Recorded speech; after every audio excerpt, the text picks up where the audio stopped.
Hey, what's up? This is Artist Knox, Animal Planet's Groomer of the Year, aka the Beverly Hills Groomer, and I'm hanging out with UnleashedMagazine.com. We're at my shop in Hollywood, California, the Artist Knox Pet Salon, and you know what? I'm about to get unleashed. Bumpy, you ready for this? Let's go crazy.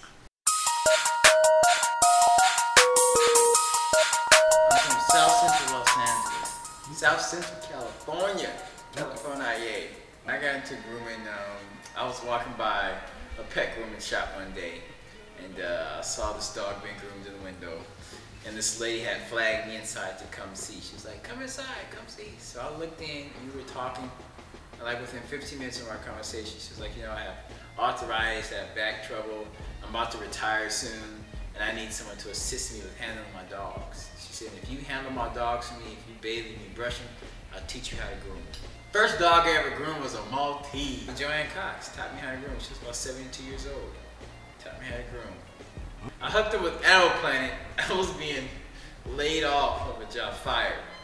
But we say laid off in nice terms. And I was being laid off from a job.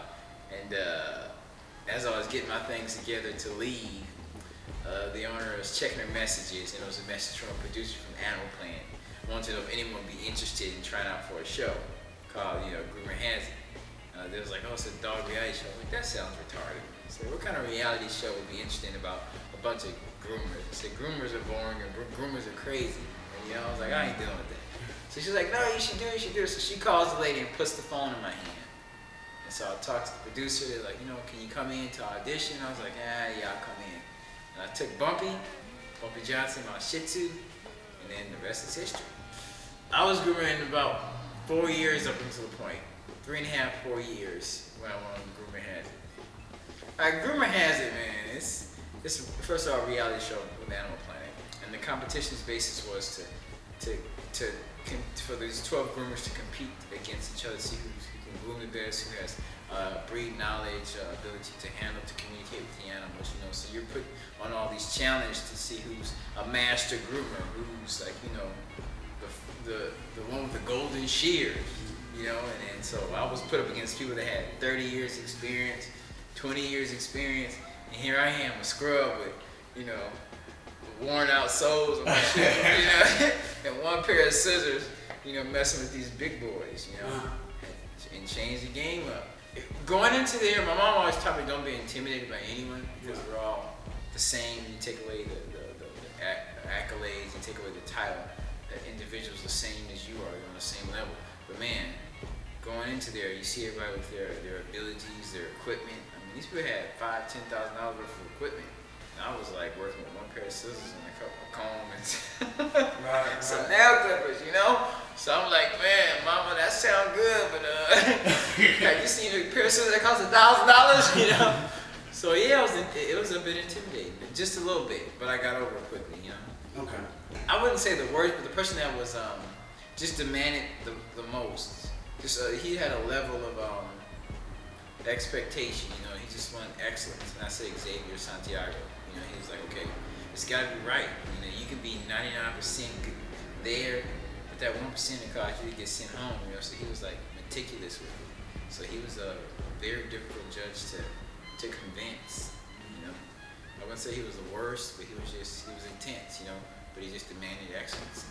So when you're being judged, you can't blame somebody for saying, "Hey, if you want me to certify you, you got to be the best. Right. Don't make me think twice about my decision. I'm about to put my stamp on your forehead. Right. Everywhere you go, they're going to see my name, So you got to live up to it." The filming took place in Los Angeles, downtown Los Angeles. So most people came from out of state, because they tried out groomers from over 2,500 groomers from around the country. Groomers are coming from New York, coming from Connecticut, coming from New Hampshire, to come and try out for this show. So I'm a hometown boy, and I made it through. The show was 13 episodes. We did 13 episodes. We ran for 3 months. So we were sequestered in a house. It was an episode a week, and hours of shooting, 12, 18 hours a day. The shortest day we had was like 12 hours. 18 hours, 16 hours, grooming, competing. Wow. My dog, Bumpy Johnson. Bumpy Johnson is a 4-year-old Shih Tzu. And Bumpy is the man without being the man, you know? I got Bumpy when he was like 9 months old, puppy. And we were watching the movie Hoodlum. And this is before he even had a name. We were watching the movie Hoodlum. And then Lawrence Fishburne, the lead character, is playing the role of Bumpy Johnson. I said, you know what? I'm gonna call you Bumpy Johnson. No other dog in the world has this haircut. This is called the Bumpy Johnson. You know? It's called, if you want a Bumpy Johnson, you gotta say, I wanna do the Bumpy.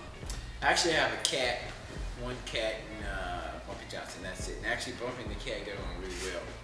Very well. I've been raised with cats. I had cats pretty much all my life. So yeah, I'm a cat man too. Love cats, love dogs.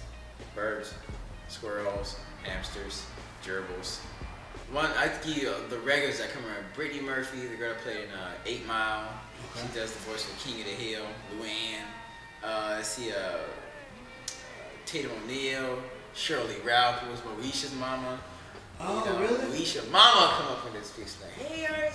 Hey. Greg Louganis, Olympic diver. Holly Beck, the world-class surfer. I had a party recently, and I'd say about 80 celebrities showed up to my grand opening party. I mean, Miley Cyrus' little sister was up in here running around with her dog. It's no joke. It was just, the place was laid. It was the young lady from who plays Bernie Mac's niece was here. Man, whole list of people. Celebrities. I should say that. Actors from General Hospital. The next person is President Barack Obama. I'm gonna sit up for that one. Hold on. Artist Knox is gonna be President Barack Obama and the First Family's groomer. I'm going to groom Bo, the Portuguese water dog, and also Oprah Winfrey and her Cocker Spaniels. It's only natural. After that, it's a wrap. As of now, I don't have any athletes. Athletes' wives who want to remain confidential, but athletes themselves, the athletes don't necessarily show up because they'd be off season, not off season, but they'd be, on season traveling or whatever.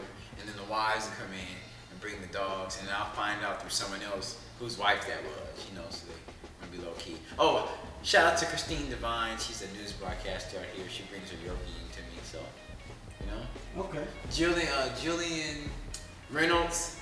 She does, she's also a news broadcaster. A whole list of people. Life has changed for me, A lot of famous people come through this shop. A lot of famous people. Franchising is next on the list, The major cities, especially Georgia. When I went to Georgia, I loved Georgia. Georgia, Miami, New York, franchise, California, especially California. I loved in multiple locations in California. And then just spread out. Every major, Texas, every major hotspot in the United States, and then we go worldwide. Next thing I aspire to do is especially go worldwide. I want to travel the world teaching people how to groom. Before I started grooming, I wanted to be an obstetrician gynecologist. I went to Medical Magnet High School, King Drew Medical Magnet in Compton, Watts. And went to that high school, and my aspirations were to be a doctor. Situations happened in life, my mom got sick, and I had to help take care of the family. So I was just fledgling, trying to figure out what I could do, until I could get back on my feet. So I tried to be an electrician. My dad's been an electrician for 35 years, so I did some electrical work, and that's about it. Just trying to find my place, man. My most inspiring moment being a groomer was the first time I groomed a dog, and it was perfect. I had to sneak into it because the manager of the groomer shop worked here wouldn't let me groom dogs on my own without someone being there. So I would book customers in when they left, to handle my own. So I was like, what? If I could do it on my own without anybody here to guide me, then I can do it. I got it. I got this. So I groomed a Cocker Spaniel, and I groomed it to show quality. Breed standard. And the customer loved it. She was like, nobody's ever groomed my dog this good. And I was only grooming for 6 months. I was like, man, I'm certified. She was like, the lady don't even groom it this good. I was like, don't tell her that. Brother, I have a job. You tell her that. So that moment right there, I was like, okay, I can do this. I can do this. Minorities in the pet industry are far and few between. far and few between. I was the only black groomer I've ever seen. You know, the only time I saw a black groomer, I looked in the mirror like, hey, you know, especially in California. It's like the grooming industry is like 95% female, Caucasian over 40. You know, you got another 4% male, and I'm that 1% minority. Call it the artist factor. Oh man, the whole Michael Vick situation. That's a real touchy subject, you know. I'd say this though, first and foremost, yes, what Michael Vick did was wrong. What he was involved in, or so-called did, was wrong. But it's time to allow the past to be the past. You know, there are things that have taken place in the United States that has been less than honorable. I'm sure far worse than what Michael Vick was involved in. And just like those things pass with time, I think Michael Vick has paid his due. It's time to let the brother roll. You know, let him get that arm back in shape so he can send us to the goal line. Okay, so you think we should let him should play this season? It's time to let it go, man. Let it go. Let it go. You know, really let it go. That's what life is. Life is just evolving. You know, the system believes that prison rehabilitates people. Some people could debate about that. He served his time. He paid his dues. He's paid the price. Just like any other citizen that breaks the law, it's time to move on.